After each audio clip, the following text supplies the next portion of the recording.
Microbial experiment show that pre existing advantages mutation when, मतलब ना मैंने आपको बताया था कि कुछ स्पीशीज़ क्या होते हैं, वो सर्वाइव कर पाते हैं, वो रेजिस्टेंट होते हैं, जैसे डीडीटी रेजिस्टेंट हो गया, इंसेक्टिसाइड, हर्बिसाइड, क्योंकि उनमें आपको प्री एग्जिस्टेड एडवांटेजेस म्यूटेशंस देखने को मिलती है। जब उसको सिलेक्ट किया जाता है, will result in the observation of new phenotype, मतलब कि कुछ एडवांटेजेस म्यूटेशन आ जाती है कुछ स्पीशीज में, जिसकी वजह से वो सर्वाइव कर पाते हैं और दूसरे नहीं कर पाते हैं, ठीक है।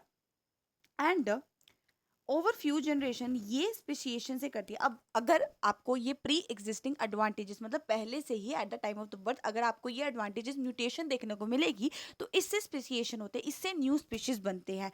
नेचुरल सिलेक्शन इस प्रोसेस जिसमें हेरिटेबल वेरिएशन एनेबलिंग बेटर। अब जो अच्छे से मतलब मान लो जिसके अंदर वो ज़्यादा सर्वाइव करेगा, वो ज़्यादा रिप्रोड्यूस करेगा, नेचर उसको ही सिलेक्ट करेगी। सो ये एक ऐसा प्रोसेस है जिसमें हेरिटेबल वेरिएशन जो होती है वो इनेबल करती है। जो हेरिटेबल वेरिएशंस होती है इससे बेटर सर्वाइवल होता है, एंड वो उनको एबल करती है कि वो रिप्रोड्यूस करे एंड ज़्यादा नंबर ऑफ प्रोजेनी छोड़े। क्रिटिकल एनालिसिस जो होती है हमें बताती है कि वेरिएशन म्यूटेशन की वजह से या वेरिएशन रिकॉम्बिनेशन की वजह से, वेरिएशन मतलब उन्होंने बोला कि जो ये वेरिएशन आपको देखने को मिलती है ये म्यूटेशन की वजह से देखने को मिलती है, रिकॉम्बिनेशन की वजह से देखने को मिलती है, जो गेमेटोजेनेसिस में रिकॉम्बिनेशन होती है तब आपको देखने को मिलती है, या फिर जीन फ्लो की वजह से आपको देखने को मिलती है, मतलब जेनेटिक ड्रिफ्ट, कुछ नेचुरल कैलेमिटीज़ की वजह से कुछ हो गया तो वहाँ पर स्पीशीज़ ये वेरिएशंस आपको देखने को मिल गए। ये couple to enhance reproductive success, इसके साथ आपको रिप्रोडक्टिव सक्सेस, इससे क्या होता है कि अगर आपको जीन फ्लो, जेनेटिक ड्रिफ्ट होगा, म्यूटेशन होगा, रिकॉम्बिनेशन होगा, अगर ये चीज़ें होंगी, इसकी वजह से वेरिएशन होगी, तो ये मेरा जो इक्विलिब्रियम था, जेनेटिक इक्विलिब्रियम था, मेरा जीन पूल था, वो चेंज हो जाएगा। Couple to enhance reproductive success natural selection make it look like different, कि वो रिप्रोडक्टिव सक्सेस को बढ़ाने के लिए ना नेचुरल सिलेक्शन उसको अलग पॉपुलेशन बना देती है। नेचुरल सिलेक्शन से स्टेबलाइजेशन भी हो सकती है, जिसमें मोर इंडिविजुअल्स रिक्वायर मीन कैरेक्टर। जैसे मान लो कि अब हाइट है, कोई ये नहीं होता कि ज़्यादा छोटा हो जाएगा, कुछ एक मीन वैल्यू होती है, एवरेज वैल्यू होती है, उसको स्टेबलाइजेशन बोलते हैं। डायरेक्शनल चेंज होता है, मतलब एक डायरेक्शन में, जैसे वाइट विंग में क्या था कि हमारे एक बिफोर इंडस्ट्रियलाइजेशन वाइट वाइट है तो डार्क नहीं है, आफ्टर द इंडस्ट्रियलाइजेशन ब्लैक है, वाइट नहीं है। सो डिस्ट्रप्टिव होता है कि हमारा दोनों में से, उसमें क्या था, मीन था ना, बीच वाली वैल्यू थी। बट इसमें क्या होगा कि कोई छोटा होगा या बड़ा होगा, दोनों में से एक चीज़ होगी, ठीक है। ये आपको पेरिफेरल कैरेक्टर्स आपको देखने को मिलेंगे। इसमें आपको दिखाती हूँ मैं, यहाँ पर होगा सी, यहाँ पर क्या है, मीन वैल्यू यहाँ पर चेंज हो रही है, यहाँ पर पीक शिफ्ट हो रही है एक डायरेक्शन में, यहाँ पर पेरिफेरल वैल्यू होती है कि एक, जैसे मान लो एक छोटी हाइट का, ये बड़ी हाइट का इस पे है, अगर यहाँ पर हो रही है तो ये मीन वैल्यू एवरेज हाइट का होगा। अगर एक डायरेक्शन में हो रही है जैसे वाइट विंग का, वो वाला होगा। सो ये आपको दो तरीके के हैं। सो हमने इस पैरे में क्या पढ़ा इस चीज़ में कि हमारा नेचुरल सिलेक्शन होता है। नेचुरल सिलेक्शन ऐसे होता है कि अगर जो स्पीशीज़, मतलब हमने बोला कि म्यूटेशन, एक प्री एग्जिस्टिंग म्यूटेशन की वजह से वेरिएशन देखने को मिलते हैं, इस वेरिएशन से ही आपको एवोल्यूशन देखने को मिलता है। अगर वेरिएशन म्यूटेशन की वजह से है या रिकॉम्बिनेशन की वजह से हो रही है, या फिर जीन फ्लो है, जेनेटिक ड्रिफ्ट हो गया, ये चीज़ों से क्या होता है, अगर ये चीज़ें हो रही है तो मेरा जीन पूल, मेरा genetic equilibrium, Harding Weinberg equilibrium change होता है। नेचुरल सिलेक्शन क्या होता है, नेचुरल सिलेक्शन से क्या होता है कि जो ऑर्गेनिज्म वो उसको अनेबल करता है, वो सर्वाइव कर पाए, वो रिप्रोड्यूस करेगा, इससे नेचुरल सिलेक्शन होता है। जो ऑर्गेनिज्म एबल होते हैं वो क्या करते हैं, सर्वाइव कर जाते हैं, वो रिप्रोड्यूस करते हैं, इसको नेचुरल सिलेक्शन, उनको नेचर सेलेक्ट कर लेती है, ठीक है। फिर नेचुरल सिलेक्शन से स्टेबलाइजेशन भी हो सकती है। कई बार क्या होगा कि मीन हाइट वाले ही आपको देखने को मिलेंगे, नेचर ने सिलेक्ट किया। कई बार आपको पेरिफेरल वैल्यूज देखने को मिल सकती है, या आपको एक लाइन एक डायरेक्शन वाले भी देखने को मिल सकते हैं, ठीक है। फिर आया काउंट ऑफ एवोल्यूशन। 200 मिलियन, मतलब 2 बिलियन, मतलब मिलियन ईयर्स अगो के पहले, 2000 मिलियन ईयर्स अगो फर्स्ट सेलुलर फॉर्म, उस पर 2 बिलियन ईयर्स अगो आपको पता ना, 2BA जो था सेलुलर फॉर्म आई थी सबसे पहले। मैकेनिज्म ऑफ किस तरह non cellular aggregate of giant macromolecule could evolve into cells with membranous envelope is not known, ठीक है। 2 बिलियन साल पहले क्या आया था, बिलियन ईयर्स अगो सेल्स आए थे। हमें अभी भी किस तरह नॉन सेलुलर जो मैक्रोमोलिक्यूल्स थे वो किस तरह इवॉल्व हुए इनटू सेल्स में विद जिसमें आपको मेम्ब्रेनस एनवेलप था, मतलब वो उन सेल्स में यूकेरियोटिक सेल्स में हुए ये अभी भी हमें नहीं पता था। कुछ सेल के पास एबिलिटी है, पहले क्या था, पहला आया हेटरोट्रॉफिक, आया फिर कीमोट्रॉफिक, फिर फोटोट्रॉफिक। पहला जो ये जो फोटोट्रॉफिक था ना वो एनऑक्सीजनिक था, ऑक्सीजन नहीं था। फिर जब फोटोट्रॉफिक उसमें ऑक्सीजनिक आया। फिर उसी तरह फिर किस तरह सेल इनके had the ability to release, कुछ सेल्स के पास एबिलिटी थी कि वो ऑक्सीजन को रिलीज कर पाए। ठीक है, some have the cells to ability release, some of them have the ability to release O2। अब could have been similar to those, जो रिएक्शंस होते हैं ना, यहाँ पर लाइन थी,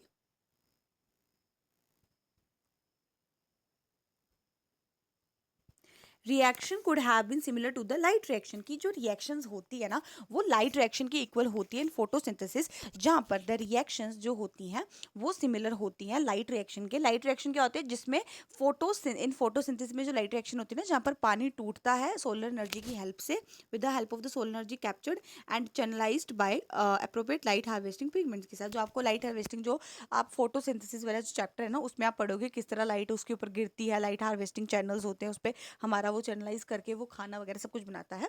सो रिएक्शन उसी के इक्वल होती है, लाइट रिएक्शन के इक्वल होती है। ठीक है, फिर single celled organism multi cellular बन गए थे and 500 million years ago in vertebrates बने। एंड याद रखना कि 500 मिलियन 2 बिलियन ईयर्स हो क्या बना था हमारा, 2 बिलियन पहले सेलुलर फॉर्म बनी। ठीक है, उसके बाद फिर हमने बोला किस तरह नॉन सेलुलर से, वो बोला अभी हमें अभी भी नहीं पता था, कईयों के पास ऑक्सीजन रिलीज कर पता। ये जो सेल्स से रिएक्शंस हो रहे थे, ये रिएक्शंस किसके इक्वल थे, हमारे लाइट रिएक्शन के इक्वल थे, जो फोटोसिंथेसिस में आपको देखने को मिल रहा था। ठीक है, उसके बाद आया कि हमारे सिंगल सेल मल्टी सेलुलर बने। 500 मिलियन ईयर्स के बाद हमारे इनवर्टिब्रेट्स आना शुरू हुए एंड जोलेस फिशेज जो थी, जोलेस फिशेज लाइक साइक्लोस्टोम, ये इवोल्व हुए about 350 million years ago. Sea weeds, few plants existed probably around 330, जो सी वीड्स थे एंड फ्यू प्लांट्स वो 320 मिलियन ईयर्स अगो थे। एंड हमें बोला गया पहला ऑर्गेनिज्म जो इन्वेट किया था, सबसे पहले जो लैंड पे ऑर्गेनिजम्स आया था वो प्लांट थे, प्लांट के बाद एनिमल्स देखने को मिले थे and they were wide spread on. उस पर पहले तो सभी ऑर्गेनिज्म पानी में रहते थे, पानी में सबसे पहले जो लैंड पे ऑर्गेनिज्म आया था वो प्लांट था, उसके बाद एनिमल्स है। They were strongly wide spread on land and when animals invaded land, कि वो काफ़ी, जब एनिमल्स आए ना तो वो काफ़ी ज़्यादा फैले हुए थे plants. Fish with stout and strong fins के साथ could move on land, fish जो थे ना जिसपे स्ट्रॉन्ग फिन्स वगैरह थे वो लैंड पे भी रह सकती थी, पानी में भी रह सकती थी। And this was about 350 billion. So हमने पहले बोला कि हमारा 2 बिलियन ईयर्स पहले सेल आए, फिर हमने बोला कि हमारे पास 350 बिलियन ईयर्स गो के बाद क्या आया, 500 मिलियन को इनवर्टिब्रेट्स आए, 350 में आपके जोलेस फिशेज आई, सी वीड्स एंड कुछ प्लांट 320 में आए। 350 में ना एक 350 में एक फिश विथ स्ट्रॉन्ग फिन्स के आपको देखने को मिली थी, जो पानी में भी जा सकती है, उस पर भी थी। एंड 1930 में एक fish found in south Africa जो सीलोसेन थी, जिसको बोला गया था वो एक्सटिंक्ट हो चुकी है। एक इन याद रखना 1930 में एक फिश हुई साउथ अफ्रीका में, सीलसेंट जो थी, जिसको मान लिया गया था कि एक्सटिंक्ट हो चुकी है, ये आपको उस टाइम पे मिली। एंड ये इन एनिमल्स को लोब फिन्स, ये एनिमल्स को लोब फिन्स, ये एनिमल्स को क्या बोला जाता था, लोब फिन्स, ये इवोल्व हुए थे फर्स्ट एम्फीबियन में, जो लिफ्ट करते थे पानी में भी और लैंड में भी। And there now no specimen of these left, अब इनका कोई भी स्पेसिमेन नहीं है अभी तक हमारे साथ। However they were the ancestors of modern day, अब चाहे इनका जो एम्फीबियंस पहले एम्फीबियंस अब वो नहीं है, बट अब इसके जो वो एंसेस्टर्स है लाइक मॉडर्न डे फ्रॉग्स हो गए, सैलमेंडर्स हो गए, ये अभी हैं। एम्फीबियंस इवोल्व हुए रेप्टाइल्स में। सो याद रखना पहले क्या आया, पहले हमारा 500 मिलियन ईयर्स को इनवर्टिब्रेट्स है, 350 में हमारे जोलस फिशेज आई, सी वीड्स कुछ प्लांट्स 320 में है, 350 में आपको फिश देखने को मिली जो पानी में भी रह सकती थी, क्योंकि सबसे पहले लैंड में अपने प्लांट आए थे। फिर जो पहली फिश थी जो आपको 350 में देखने को मिली थी, जो पानी में भी रह सकती थी और लैंड पे भी आ सकती थी, फिश थी। ये फिश थी ना, ये आपको पहले तो एक्सटेंट हो चुके हैं आपको साउथ अफ्रीका में, बट 1938 में आपको ये मिली थी। फिर आया फर्स्ट एम्फीबियंस आए, ये लोबफिन्स, इस एनिमल्स को जो पानी में भी रह सकते उसमें, ये जो पानी में भी जा सकते थे उस पर ये लोबफिन्स कहते थे, और लोबफिन्स एम्फीबियंस में चेंज हुआ। अब के जो है ना वो हमारे मॉडर्न डे फ्रॉग्स थे एंड सैलामेंडर्स थे। फिर आए एम्फीबियंस के बाद रेप्टाइल्स। अब एम्फीबियंस क्यों पानी में उनको ज़रूरत है, क्योंकि इनकी फर्टिलाइजेशन, एग बनाना, ये सारा पानी में होता था, क्योंकि इनका ना जो एग का शेल था ना वो काफ़ी पतला था, जो आसानी से सन में सूख जा रहा था, जिसकी वजह से उस पर पानी में रहना पड़ता था। अब जो रेप्टाइल्स है इनमें एक थिक शेल्ड एग था जो ड्राई नहीं हो जा रहा था सन में, में अनलाइक दो एम्फीबियंस का तो जो ना सूख जा रहा था, तो उसके बाद रिप्टाइल्स है जिनका थिक शेल्ड था। अगेन हम ना मॉडर्न डे डिसेंडेंट देख सकते हैं, वी कैन अभी अब हम इनके मॉडर्न डे देख सकते हैं, उस टाइम के अभी हम अभी भी नहीं देख सकते। टर्टल्स हो गया, टोटवाइज हो गया, क्रोकोडाइल्स अब हम वो देख सकते नहीं। नेक्स्ट 200 मिलियन ईयर्स के बाद, इन नेक्स्ट 200 मिलियन ईयर्स, याद रखना 200 मिलियन ईयर्स के बाद रिप्टाइल्स ना 200 मिलियन साल तक रिप्टाइल्स का ही रहा। रिप्टाइल्स के अलग अलग शेप्स एंड साइज डोमिनेट की।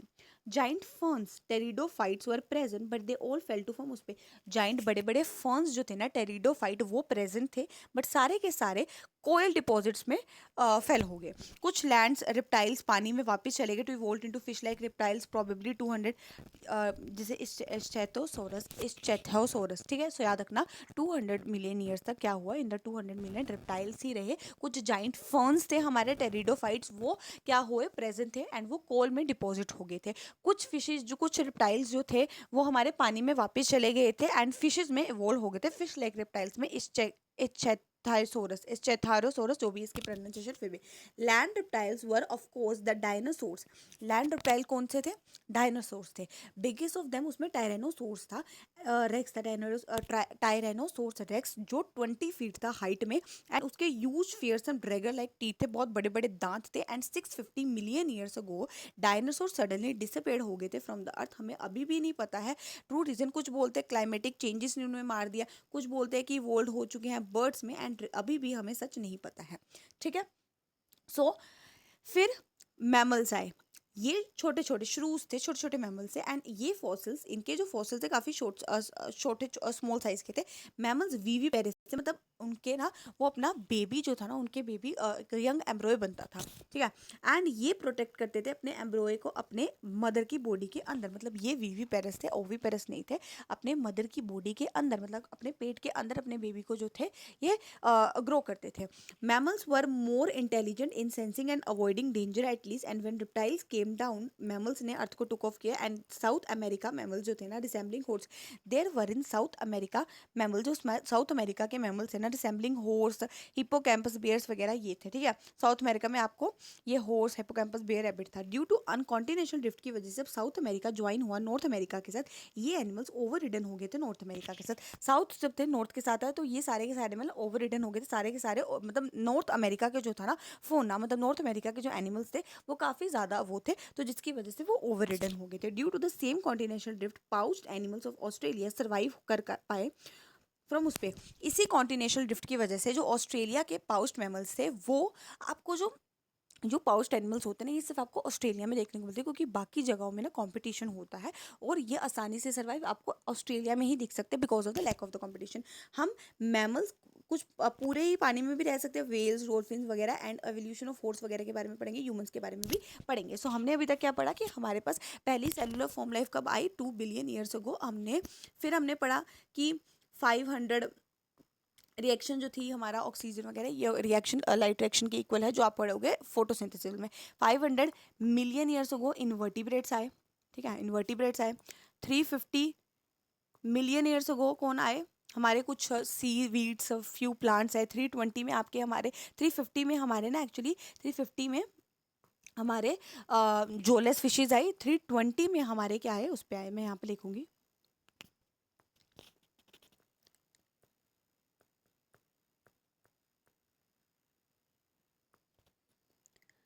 500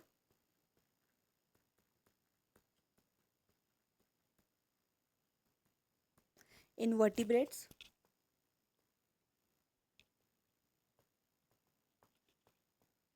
इसमें आपको साइक्लोस्टोम्स, कुछ ऐसी फिशेस थी, याद रखना कुछ ऐसी फिशेस थी जो पानी में भी रह लेती थी एंड वो लैंड पे भी आ जा रही थी। ये भी आपको 350 में ही देखने को मिली थी। 320 में कुछ सी वीड्स थे, एक सीलोसेन थी 19, ठीक है, सीलोसेन थी।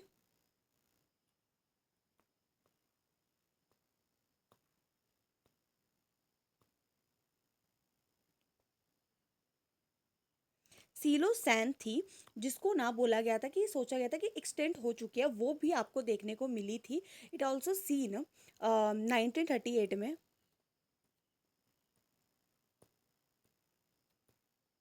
ठीक है। 1938 में आपको एक सीलोसिंथ फिशेस से आपको वो देखने को मिली थी उस पे साउथ अमेरिका में, साउथ अफ्रीका में आपको देखने को मिलेगी। उसके बाद इसको लोफिन बोलते थे कि जो फिशेस है ना जो पानी में भी रह ले रहे थे उसमें भी रह रहे थे, इसको लोफिन कहते थे। एंड ये लोफिन जो थी ना हमारी किस में कन्वर्ट हुई, ठीक है, ये लोफिन बोलते थे, ये लोफिन एम्फीबियन में बनी। अभी आपको इसके पास मॉडर्न डिसेंटेड देखने को मिलते हैं लाइक फ्रॉक्स वगैरह।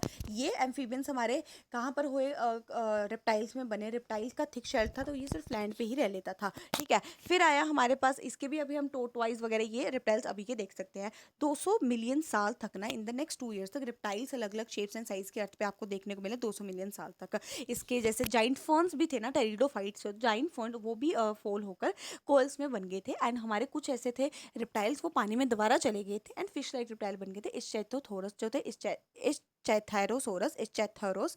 एंड लैंड रिप्टाइल्स हमारे डायनासोर्स लाइक टायरेनोसोरस रेक्स हमारा 20 फीट था, उसके बड़े बड़े दांत थे, से ड्रैगन लाइक टीथ थे। एंड 650 मिलियन ईयर्स अगो जो था ना हमारा 650 मिलियन ईयर्स अगो डायनासोर्स जो थे वो डिसअपेयर्ड हो चुके थे, सडनली रहे। अब कुछ लोगों का मानना है कि कुछ नेचुरल कैलेमिटीज आई और कुछ लोगों का मानना है कि कुछ वो बर्ड्स में चेंज हो चुके हैं, ठीक है।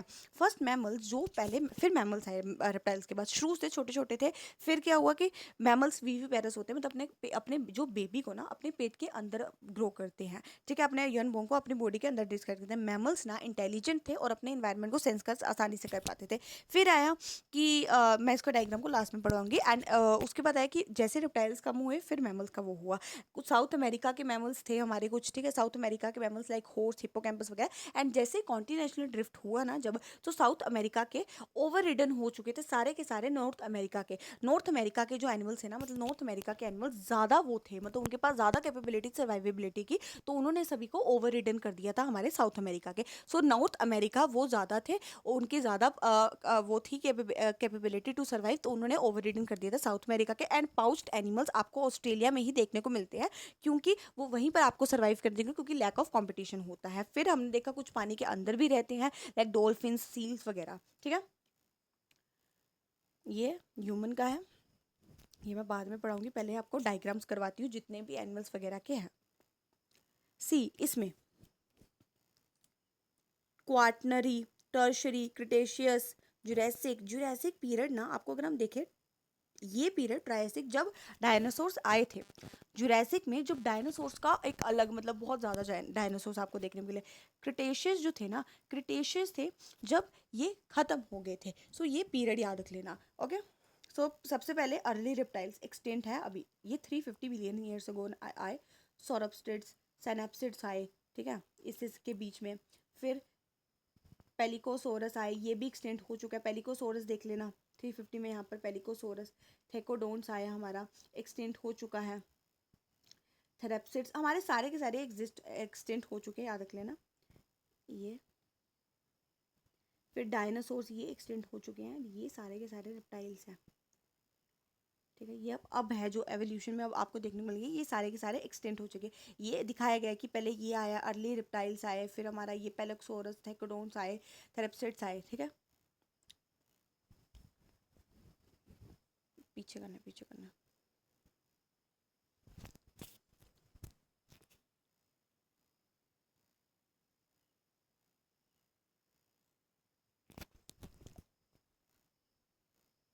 एक आर्कियोपेट्रिक्स जो था ना वो याद रख लेना। आर्कियोपेट्रिक्स हमारा एक कनेक्टिंग लिंक है बर्ड एंड डायनासोर्स। वो उस टाइम पे था रेप्टाइल्स एंड बर्ड्स के बीच में।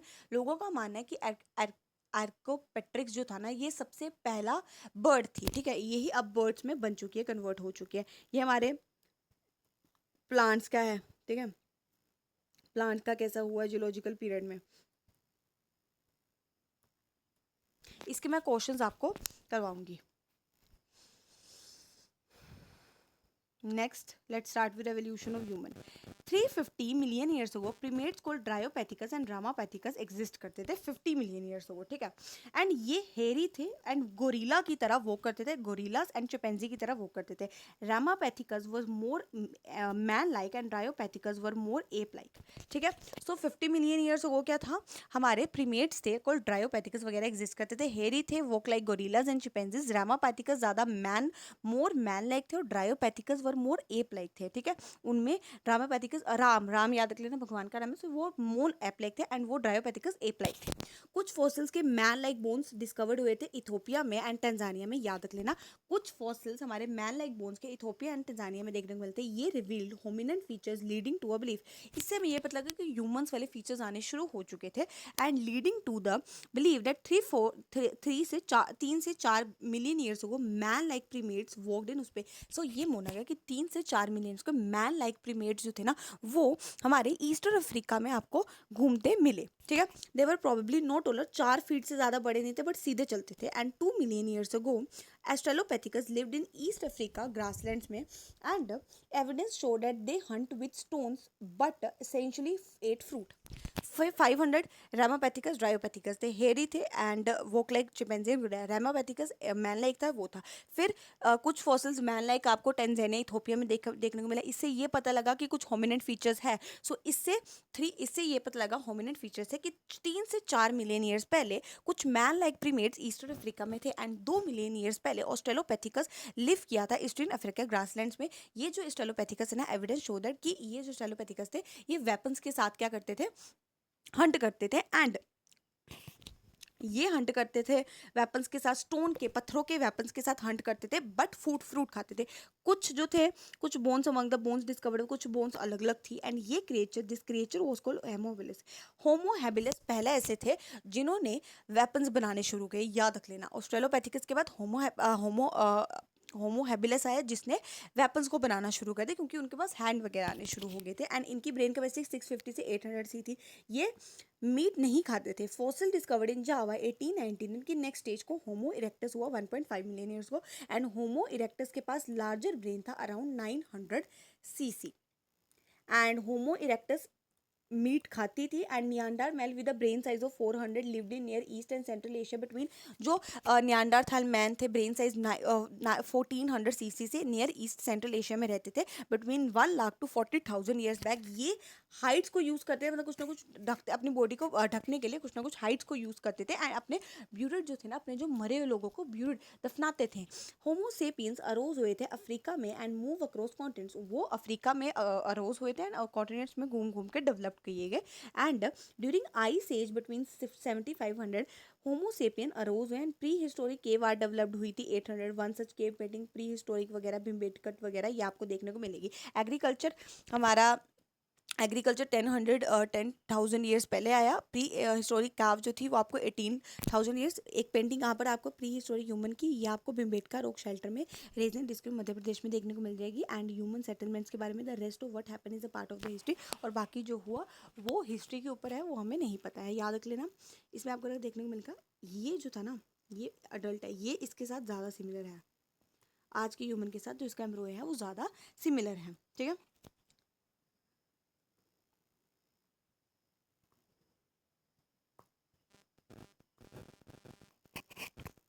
सो 5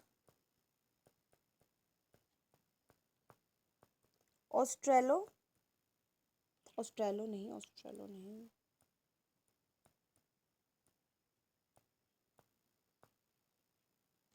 ड्रायोपैथिकस रामापैथिकस, ठीक है। एक तो ना थोड़ा बड़ा बड़ा लिखती हूँ मैं, इसके आगे लिखती हूँ।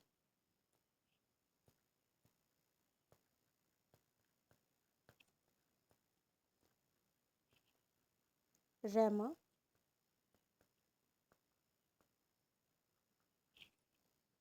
ड्रायोपैथिकस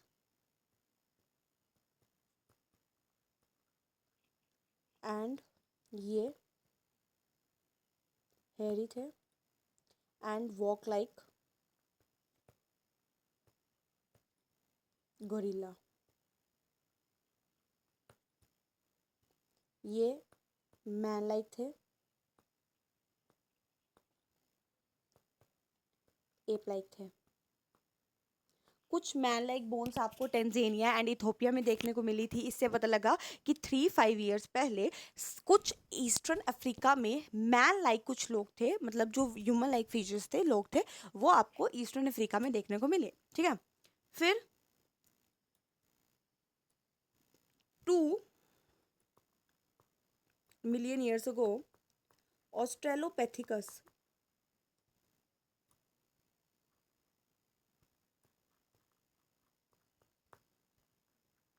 ऑस्ट्रेलोपिथिकस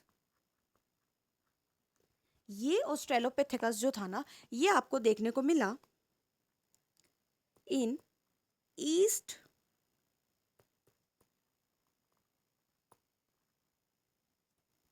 अफ्रीकन ग्रासलैंड में।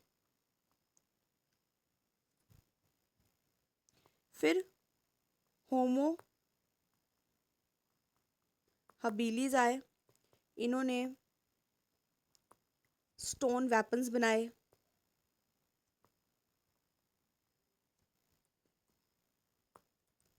एंड ये अभी तक जितने भी थे ना, सारे के सारे फ्रूट्स ही खाते थे। एंड ब्रेन कैपेसिटी जो थी इनकी, कितनी है ब्रेन कैपेसिटी?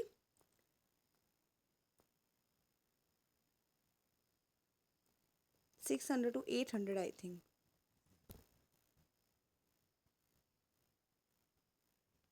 ठीक है, सो होमो हबीलीज आए जिन्होंने वेपन्स बनाना शुरू कर दिए थे। सी फर्स्ट ह्यूमन लाइक होमिनिड, जो फर्स्ट ह्यूमन लाइक बीइंग था उसको होमिनिड हबीलीज, ये creature was called first like human being, जिन्होंने वेपन्स वगैरह बनाए एंड खाना खाते थे। ये आपको देखने को मिले 650 to 800। ये वो नहीं खाते थे। फॉसिल डिस्कवर्ड इन जावा इन 1891 में, इन्होंने नेक्स्ट स्टेज को जावा में 1891 में नेक्स्ट स्टेज डिवेल्प किया। फॉसिल्स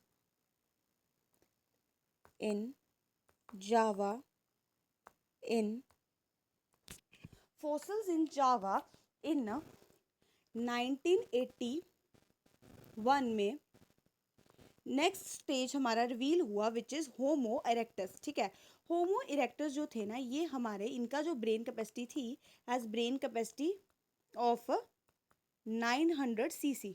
ठीक है, 900 cc था, 900 cc। एंड ये ईट मीट, ये मीट खा लेते थे। ठीक है,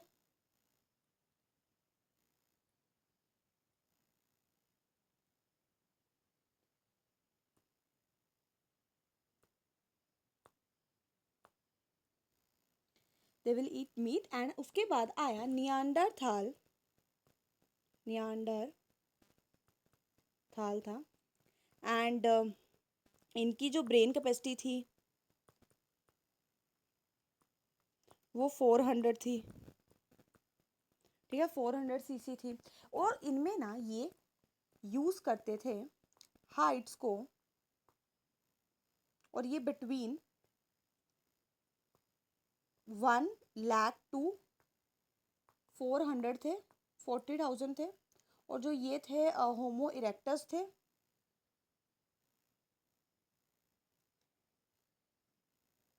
होमो इरेक्टस ये 1.5 मिलियन ईयर्स अगो थे। Hides and use hides to protect their body and buried their dead। फिर इसके बाद आया हमारा होमोसेपियंस। आइस एज के बीच में थे होमोसेपियंस, एंड ये आइस एज में आए थे, एंड इन्होंने अफ्रीका में अरोज हुए थे। Arose in Africa, arose in Africa में अरोज थे, एंड अलग अलग जगहों में मूव कर करके इन्होंने अपने जो थे उसको बढ़ाया। ठीक है, एंड इनका जो था ये 75,000 टू 10,000 तक थे। 10,000 ही आई थिंक है, बाकी मैं देख लूंगी। 10,000 तक थे। एंड 18,000 में pre historic cave art I.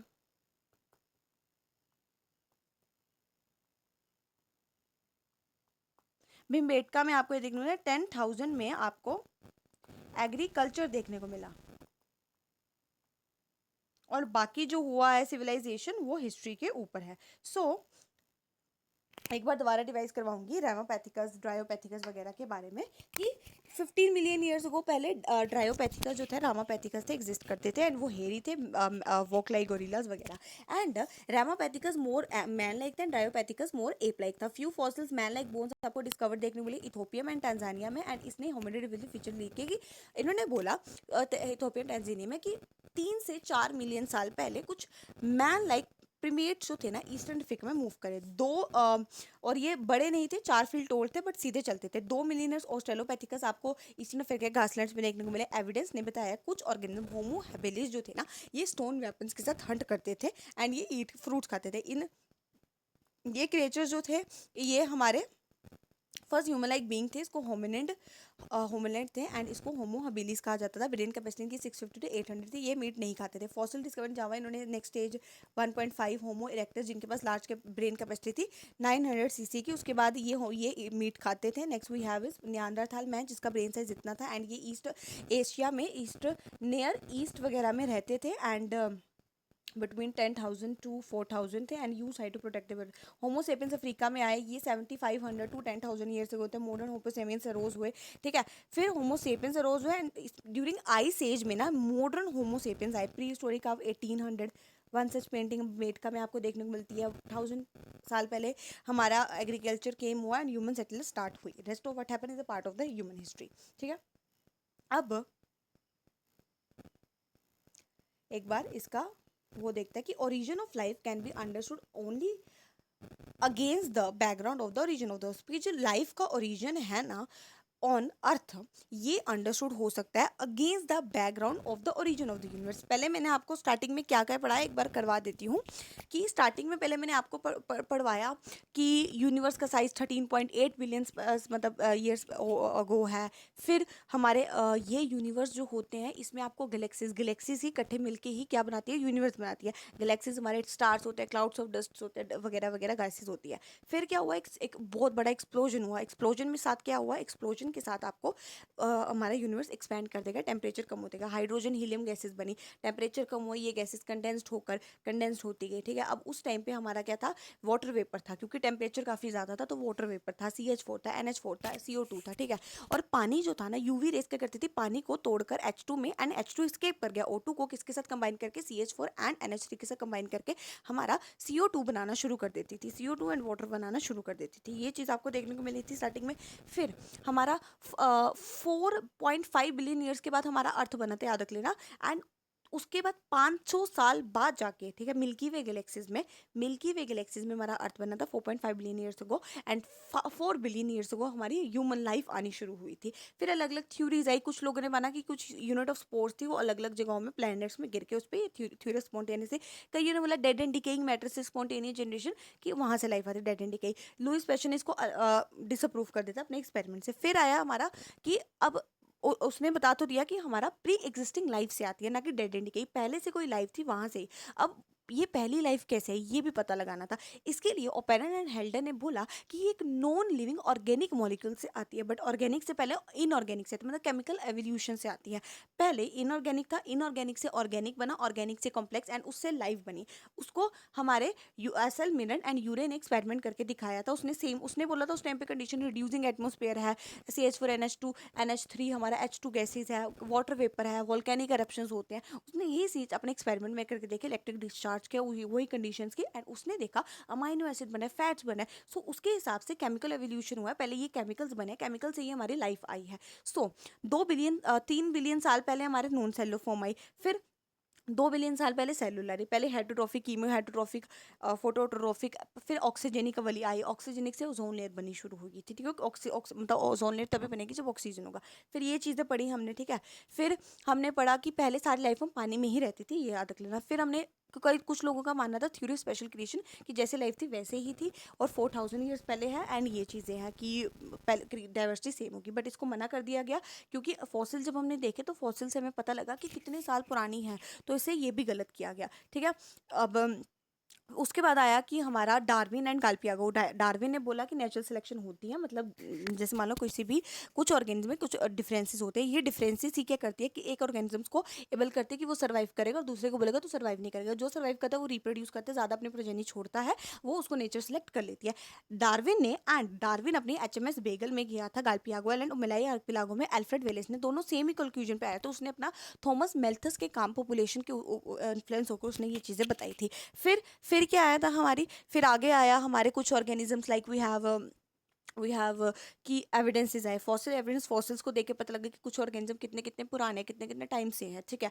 Fossils के बाद एम्ब्रियोलॉजिकल एविडेंस आया कालेस की, उसने बताया था कि जो एम्ब्रोए होते हैं वर्टिब्रेट्स के सारे सेम होते हैं।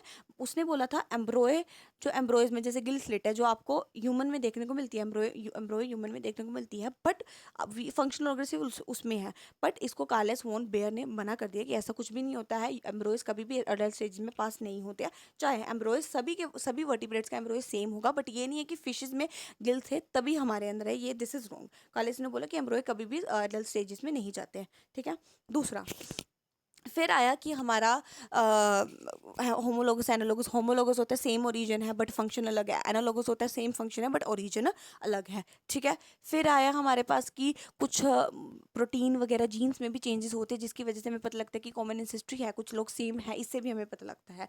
फिर हमारे कि इंडस्ट्रियलाइजेशन से पहले वाइट थे क्योंकि वहाँ पर ट्री जो थे वो साफ थे, पोल्यूशन नहीं थे, तो लाइकन था चिट्टा चिट्टा हो गया था जिसकी वजह से वाइट जो कलर था ना आपको दिख पा रहा था, वाइट वाले जो तो अपने आप को कैमोफ्लेज कर पा रहे थे और डार्क वाले आपको नहीं दिख पा रहे थे। बट जैसे इंडस्ट्रियलाइजेशन तो सारी जो थी ट्री वगैरह थे वो काफ़ी काले होने शुरू हो गए जिसकी वजह से डार्क सर्वाइव कर पाए, वाइट नहीं कर पाए थे। कोई भी वेरिएंट कंप्लीटली वाइप्ड आउट नहीं होता है, थोड़ा बहुत रहता है। फिर आया कि कुछ हमारे रेजिस्टेंट, जैसे मान लो किसी रूम में अगर मैंने इंसेक्टिसाइड डाला है तो कुछ ऑर्गेनिज्म सर्वाइव कर पाएंगे क्योंकि वो उसके रेजिस्टेंट, उनके पास एक ऐसी एबिलिटी है जिसकी वजह से वो सर्वाइव कर पाते हैं। फिर अडाप्टिव रेडिएशन बताए कि एक ओरिजिनल सीड रीडिंग फीचर्स है। डार्विन जब गया ना उसने देखा कि एक सीड मतलब कुछ, अब मान लो कि एक जगह पे रह रहा है, उन्होंने सोचा कि अब सभी ही सीड खाना शुरू कर देंगे, सीड खत्म हो जाएगा, किस तरह सभी सर्वाइव कर पाएंगे। सो उन्होंने सीड ईटिंग फिश को, इसने बोला कि तू इंसेक्ट खा, तू ये खा, तू ये खा, ऐसे ऐसे करके अलग अलग ऑर्गेनिज्म बनते गए, अलग अलग स्पीशीज बनते गए क्योंकि उनकी बीक चेंज होती रही, तो ऐसे अलग अलग स्पीशीज बने। सो एक स्पीशीज से अलग अलग स्पीशीज बनने शुरू हो गए, इसको अडाप्टिव रेडिएशन बोलते हैं एक आइलैंड में, ठीक है। इसको अडाप्टिव, अगर एक से ज़्यादा अडाप्टिव रेडिएशन हो रही है किसी भी एक उस पर तो उसको क्या बोलते हैं, उसको बोलते हैं हम, we can call it as a convergent evolution, ठीक है, एक आइलैंड में। उसके बाद आया कि हमारा प्लासेंटल मैमल्स जो होते हैं और जो ऑस्ट्रेलियन मार्सूपियल्स होते हैं, इन ये कन्वर्जेंट एवोल्यूशन ही दिखाते हैं, मतलब इनका फंक्शन सेम है बट ओरिजिन अलग अलग है सभी का, ठीक है। दैट इज हमने बोला कि कन्वर्जेंट है। प्लासेंटल मैमल्स हो गए ये सारा। फिर आया कि हमने बोला ब्रांचिंग डिसेंट। ब्रांचिंग डिसेंट होता है कि एम्फीबियंस रेप्टाइल्स की कॉमन एंसेस्ट्री होती है, नेचुरल सिलेक्शन की नेचर सर्वाइव करती है। ये जो सिलेक्शन होती है ना फिटनेस के ऊपर होती है, फिटनेस रिप्रोडक्टिव फिटनेस होती है। ये जो फिटनेस होती है हेरिटेबल होती है, मतलब ये इनहेरिटेड होती है, पेरेंट से ही आती है, ठीक है। फिर हमने देखा लेमार्क की थ्योरी यूज एंड डिसयूज, उस पर जिसको डिसप्रूव कर दिया गया, ठीक है। उसके बाद आया हमारा कि स्पीशीज़ के बारे में, यही था कि नेचुरल सिलेक्शन के बारे में। अब ना डार्विन ने कहा था कि जो एवोल्यूशन है वो धीरे धीरे होता है, ग्रेजुअल होता है, डायरेक्शनल होता है, ठीक है। और बट हुगो डी वेराइस ने कहा कि ये रैंडम है एंड डायरेक्शनलेस है, मतलब उसने कहा म्यूटेशन है, सर्टेन म्यूटेशन हो रही है, फटाफट म्यूटेशन हो रही है किसी ऑर्गेनिज्म म्यूटेशन जिसकी वजह से एवोल्यूशन हो रहा है, न्यू स्पीशीज बन रहे हैं। म्यूटेशन को डार्विन ने कुछ नहीं कहा था, चाहे उस टाइम पे मंडल ने बात कही भी थी, बट म्यूटेशन को आई थिंक डार्विन ने इग्नोर कर दिया, चुप रहा, कुछ भी था। बट हुगो डी वेराइस ने बताया कि हमारा म्यूटेशन होती है जिससे स्पेशिएशन होता है। अब फिर हार्डी विंगबर्ग प्रिंसिपल है कि हमारा जीन पूल होता है, कितने जीन एक पॉपुलेशन में जीन और जो वो है वो सेम रहे, अलील सेम रहे। अगर वो सेम नहीं है तो इसका मतलब वो डिस्टर्ब हो गया। अब डिस्टर्ब कौन करता है, जेनेटिक फ्लो, मतलब जीन जेनेटिक ड्रिफ्ट की नेचुरल कैलेमिटीज़ की वजह से कुछ ना कुछ वो चेंजेस हो गए स्पीशीज़, या फिर एक जगह से दूसरे जीन माइग्रेशन हो गया, जेनेटिक रिकॉम्बिनेशन म्यूटेशन हो गया, या फिर नेचुरल सिलेक्शन, ये जीन पूल को क्या करता है, चेंज करता है। इसको वो कहता है P plus Q is equal to 1, P था हमारा डोमिनेंट, क्यू था हमारा रिसेसिव, ये चीज़ें, ये अलग अलग चीज़ें, P square plus homozygous 2p Q heterozygous Q उसके हमारा डोमिनेंट वाला, ठीक है। ये चीज़ें पढ़ी। फिर आया हमारे पास अलग अलग तरीके के कि यही था फाउंडर्स फैक्ट क्या था कि कुछ स्पीशीज़ को आती है, मान लो एक पॉपुलेशन है, वहाँ से 2 स्पीशीज जो ब्लू आइज वाले थे वो दूसरी जगह में चले गए और वहाँ पर उसने अपने ब्लू आइज वाले बनाना शुरू कर दिया, मतलब वो जगह के फाउंडर बन के चुके थे, उसको फाउंडर फैक्ट बोलते हैं। फिर आपको अलग अलग तरीके के डायग्राम है कि एक होता है ऐसे वाला डायग्राम कि एक होता है कि मीन वैल्यू पर आएगा, स्टेबलाइजेशन होगा, एक होगा कि पेरिफेरल वाला आएगा कि साइड साइड पे कि एक छोटे या फिर एक बड़ी हाइट वाले, बीच एवरेज नहीं आएगा। एक होता है कि जैसे वाइट मोड पे कि एक डार्क है तो एक टाइम पे डार्क होगा, या एक टाइम पे वाइट है तो वाइट होगा, ठीक है। ये अलग अलग तरीके के हमारे आपको देखने को मिलते हैं। अब जिसकी वजह से ये स्पेसिएशन होते हैं, कुछ सर्वाइव कर पाते हैं। क्यों सर्वाइव कर पाते हैं? क्योंकि उनमें से प्री एडवांटेज म्यूटेशन होती है उनके अंदर, जो उनको एडवांटेजेस देती है, कुछ तो सर्वाइव करने की एबिलिटी देती है, वो सर्वाइव कर जाते हैं, उसको नेचर सेलेक्ट कर लेती है, ठीक है। फिर हमारे पास आया कि किस तरह अलग अलग स्पीशीज बने हमारे सेलुलर फॉर्म 2 बिलियन, फिर 500 इन्वर्टिब्रेट्स बने 500 मिलियन ईयर्स अगो, इन्वर्टिब्रेट्स बने, ठीक है, 500 मिलियन ईयर्स अगो, 500 मिलियन ईयर्स को इन्वर्टिब्रेट्स बने। फिर वर्टिब्रेट्स 200 मिलियन ईयर्स को इन्वर्टिब्रेट्स बने। अलग अलग तरीके की स्पीशीज आपको देखने को मिले, ठीक है। फिर ह्यूमन बींग के बारे में पता किस तरह हमारा रामापैथिकस ऑस्ट्रेलोपैथिकस से हमारा धीरे धीरे के बना। याद रखना पहले हमारे एम्फीबियन है, एम्फीबियन से रिप्टाइल, रिप्टाइल से मैमल्स आने शुरू हुए, मैमल से अलग अलग हमारे ह्यूमन बींग्स का हुआ, ठीक है। ये चीज़ें पढ़ी, फिर ह्यूमंस के बारे में पढ़ा आपको ये, फिर डायग्राम्स है which will be discussed in the questions.